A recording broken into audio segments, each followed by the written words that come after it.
Halo semuanya, kembali lagi kita akan membahas dengan topik kimia kelas 10. Nah, hari ini kita akan membahas yang namanya reaksi redoks, teman-teman. Reaksi redoks itu adalah singkatan dari reduksi dan oksidasi.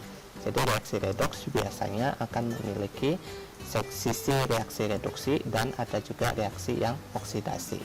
Nah, kita akan membahas ini.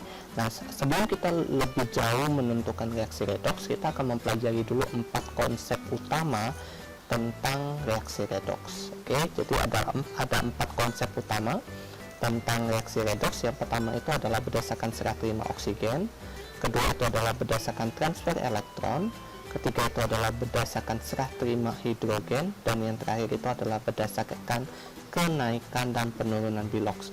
Untuk bagian yang keempat ini penting sekali, kamu harus benar-benar paham. Mengapa?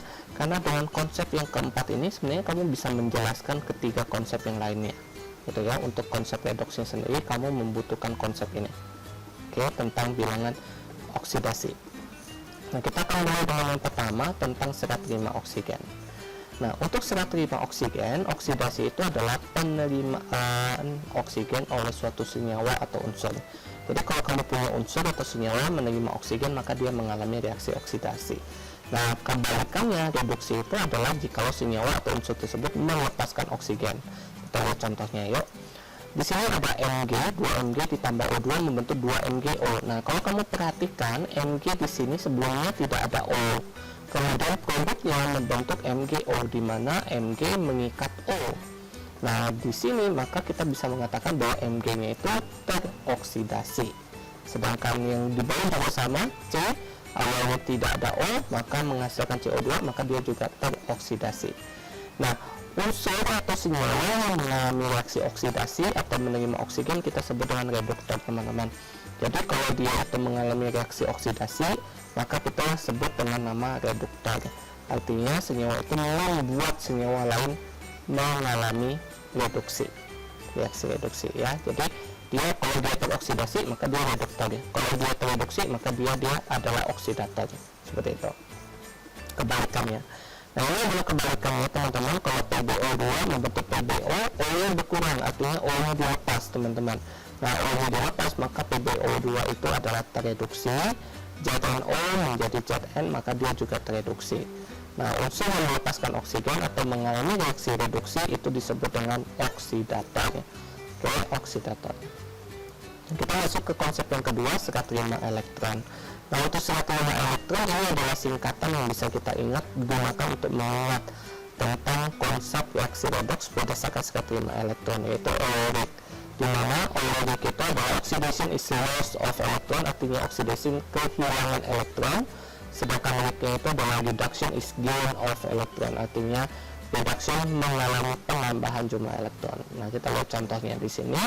Di sini CO2+ mengalami CO2+ menjadi CO yang tidak bermuatan. Artinya dari CO2+ menjadi CO itu artinya dia mengikat elektron, gitu ya, dia mengikat elektron. Nah, karena dia mengikat elektron, otomatis reaksi ini itu adalah reaksi reduksi, itu adalah reaksi reduksi. Sedangkan 2F- dan minus menjadi F2 netral. Oke, maka dia artinya melepaskan elektron, artinya F- itu mengalami reaksi oksidasi. Seperti itu, gampang ya teman-teman ya. Kemudian kita masuk ke konsep yang ketiga, itu adalah serah terima hidrogen. Serah terima hidrogen di sini ada oksidasi, itu adalah reaksi pelepasan hidrogen dari suatu senyawa. Kemudian kalau reduksi berarti kebalikannya pengikatan hidrogen dari suatu senyawa. Nah, di sini kalau kamu perhatikan, misalkan saya punya NH3 di sini menjadi N2, artinya N-nya itu mengalami pelepasan hidrogen. Otomatis di sini NH3-nya itu adalah mengalami reaksi oksidasi. Kemudian O2 di sini mengikat hidrogen di sini. O2 mengikat hidrogen, maka O2-nya di sini itu adalah tereduksi. Gitu ya, karena mengikat hidrogen itu reduksi, melepas hidrogen itu oksidasi.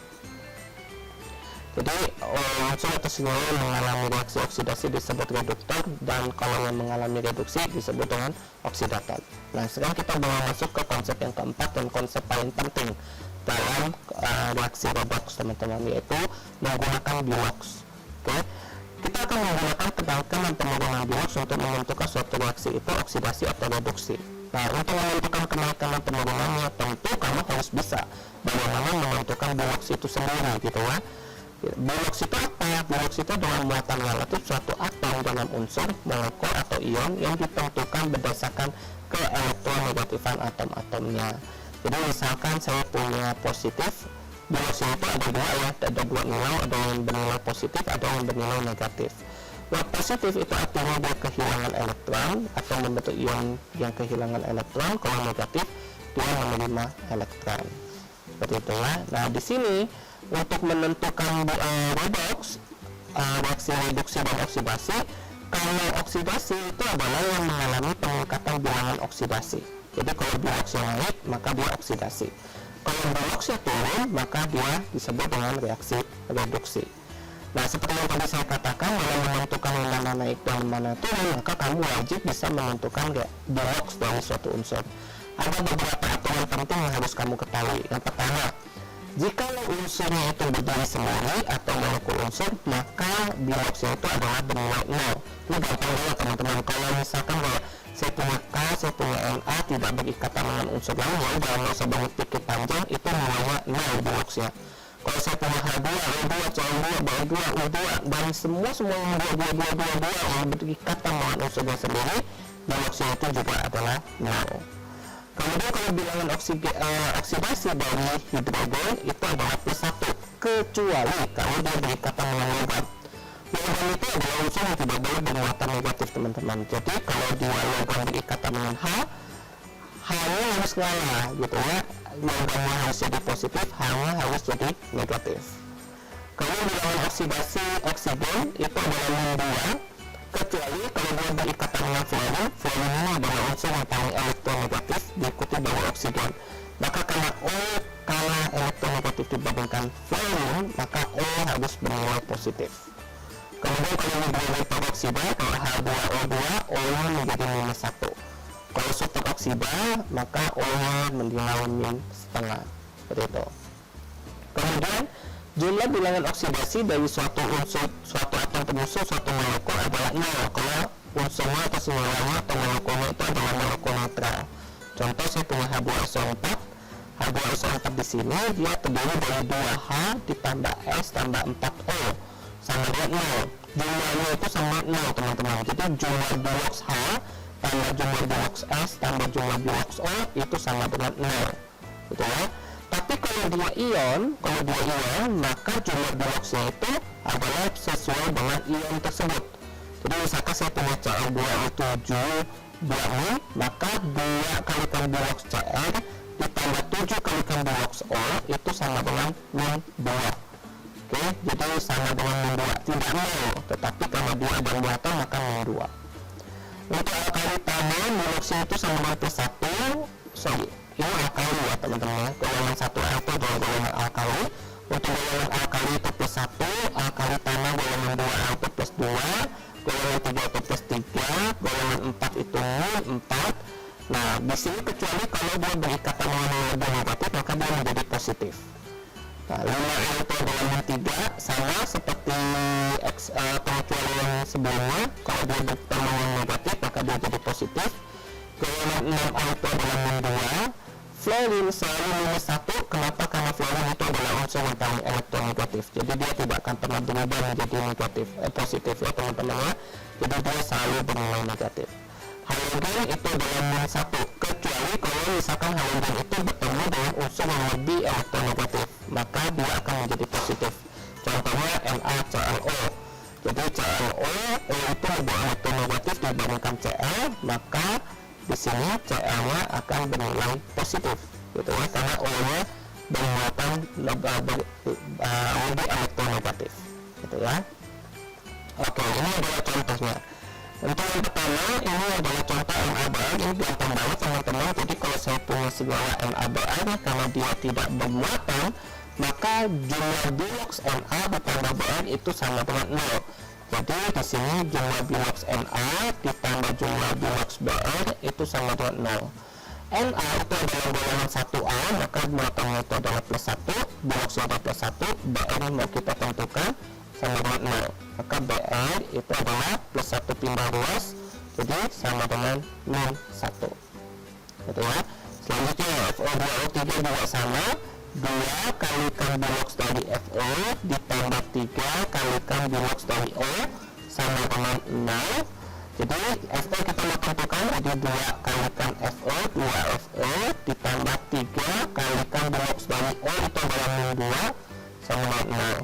Nah 3 kali min 2 itu sama dengan min 6, jadi 2FO sama dengan min 6 pindah ruas itu jadi plus 6, jadi FO sama dengan plus 3, seperti itu.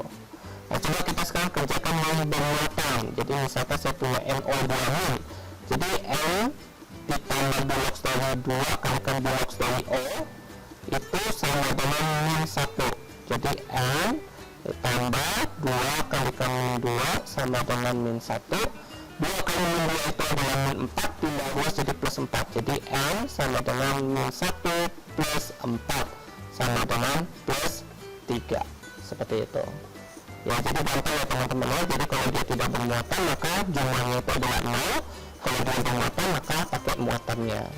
Nah sekarang kita akan beralih ke reaksi redox, mengaplikasikan konsep penurunan dan peningkatan bilangan oksidasi. Jadi suatu reaksi kimia melibatkan reaksi reduksi dan oksidasi berdasarkan perubahan bilox di sini. Jadi misalkan saya punya contohnya FO2O3 ditambah 3CO membentuk 2FO tambah 3CO2.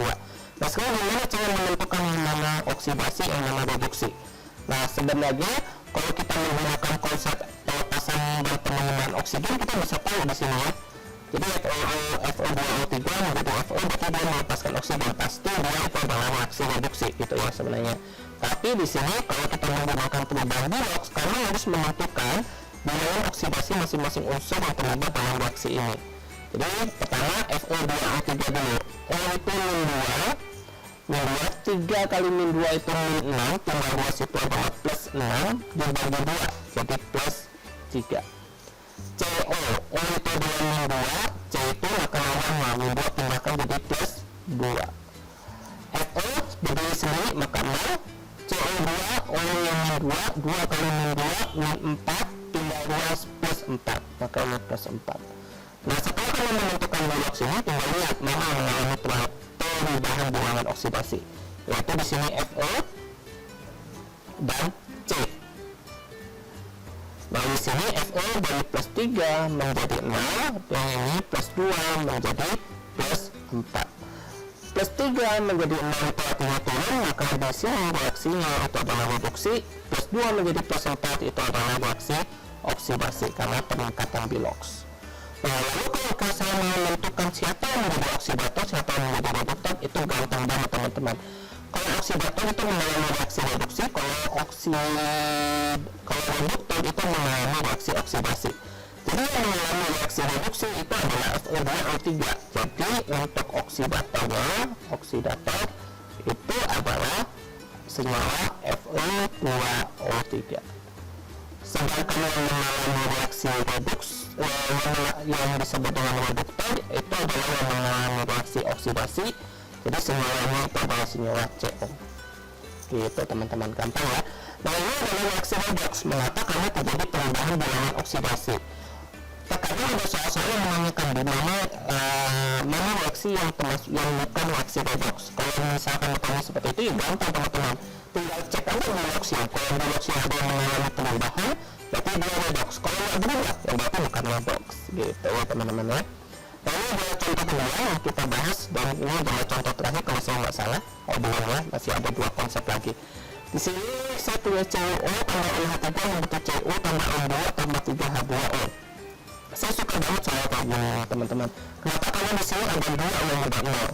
Di sini udah tinggal tulis saja 0 karena berdiri sendiri dan berikatan dengan dirinya sendiri gitu ya. Saya CuO. Dari CuO saya paling nggak tahu berapa bilangan oksidasi dari Cu. Yang O saya tahu, maka saya tuliskan O nya min 2, pindah ruas jadi plus 2, berarti Cu adalah plus 2. NH3, H nya itu adalah plus 1, 3 kali plus 1 itu adalah plus 3, pindah ruas jadi min 3. H2O, H 2. Nah udah kayak gini, udah yang mengalami perubahan redox ya pasti ini. Jadi sini plus 2 menjadi 0, min 3 menjadi 0. Maka yang CuO itu adalah reaksi reduksi, yang min 3 menjadi 0 itu adalah reaksi oksidasi. Seperti itu ya, reaksi reduksi dan reaksi oksidasi. Maka yang disebut dengan oksidator adalah CuO, yang disebut dengan reduktor adalah NH3. Seperti itu, gampang ya teman-teman ya. Nah, reaksi redox itu juga ada yang disebut dengan reaksi khusus ya, itu adalah namanya reaksi autoredox dalam kondisi khusus ya teman-teman ya. Jadi reaksi autoredox atau reaksi disproporsionasi itu adalah reaksi redox di mana reaktan dan atau reaksi atau unsur yang mengalami oksidasi dan reduksi itu adalah unsur yang sama. Oke, jadi yang mengalami oksidasi dia misalkan senyawa A, senyawa A juga mengalami reaksi reduksi. Jadi dia mengalami dua jenis reaksi. Itu disebut dengan reaksi autoredox. Contoh, di sini saya punya Cl2 tambah 2 NaOH yaitu NaCl ditambah NaClO ditambah 2O. O di sini 0, Na plus 1, O min 2, H plus 1, Na plus 1, Cl min 1, Na plus 1, O min 2 pindahkan plus 2, berarti ini jadinya plus 1 Cl, H plus 1, O min 2. Nah di sini kalau perhatikan Cl mengalami perubahan redox dari 0 menjadi min 1 dan mengalami perubahan redox juga dari 0 menjadi plus 1. Jadi di sini ini adalah reaksi reduksi, ini adalah reaksi oksidasi. Cuman kalau kamu perhatikan yang mengalami reaksi reduksi dan oksidasi itu berlangsung pada senyawa yang sama, dalam hal ini adalah Cl2. Kalau seperti ini dari 1 menjadi 2 atau mengalami dua reaksi ini disebut dengan reaksi autoredox atau reaksi disproporsionasi. Oke, kalau ini adalah jenis yang pertama. Kalau dari reaksi dan reaksi yang mengalami reaksi reduksi dan oksidasi itu adalah sama. Yang kedua itu adalah reaksi konproporsionasi di mana produk dari reaksi oksidasi dan reduksi adalah sama. Kalau tadi yang mengalami reduksi dan oksidasi adalah sama, kalau ini produk dari oksidasi dan reduksi adalah sama. Kita kasih contohnya ya. H2S ditambah SO2 menjadi 3S ditambah 2H2O. Nah di sini S yang 0, H2S, H plus 1, S berarti min 2, SO2, O min 2 berarti S nya plus 4, H2O plus 1 ini min 2. Nah di sini S nya min 2 menjadi 0 dan plus 4 menjadi 0. Jadi min 2 menjadi 0 plus 4 menjadi 0. Maka di sini ini yang atas itu oksidasi, yang ini juga adalah reduksi. Jadi hasil dari reaksi oksidasi dan hasil dari reaksi reduksi itu adalah sama-sama S. Maka reaksi seperti ini disebut dengan reaksi konproporsionasi. Seperti itu ya teman-teman ya. Jadi itu yang perlu bisa saya jelaskan tentang reaksi redox. Intinya gampang banget teman-teman. Selama untuk reaksi redox, kamu wajib bisa menentukan box dari unsur-unsur pada suatu senyawa. Dengan mengetahui box itu, maka kamu bisa menentukan yang mana reaksi reduksi, yang mana reaksi oksidasi. Nah, kalau untuk menentukan oksidator reduktor itu lebih gampang lagi. Kalau oksidator mengalami reaksi reduksi, kalau reduktor mengalami reaksi reduktor mengalami oksidasi, kalau oksidator mengalami reduksi. Seperti itu. Oke, jadi itu saja buat video tentang redox. Semoga kamu bisa pahami penjelasan singkat ini. Semoga kamu bisa memahaminya. Nanti sampai ketemu lagi di video-video berikutnya. Sampai jumpa.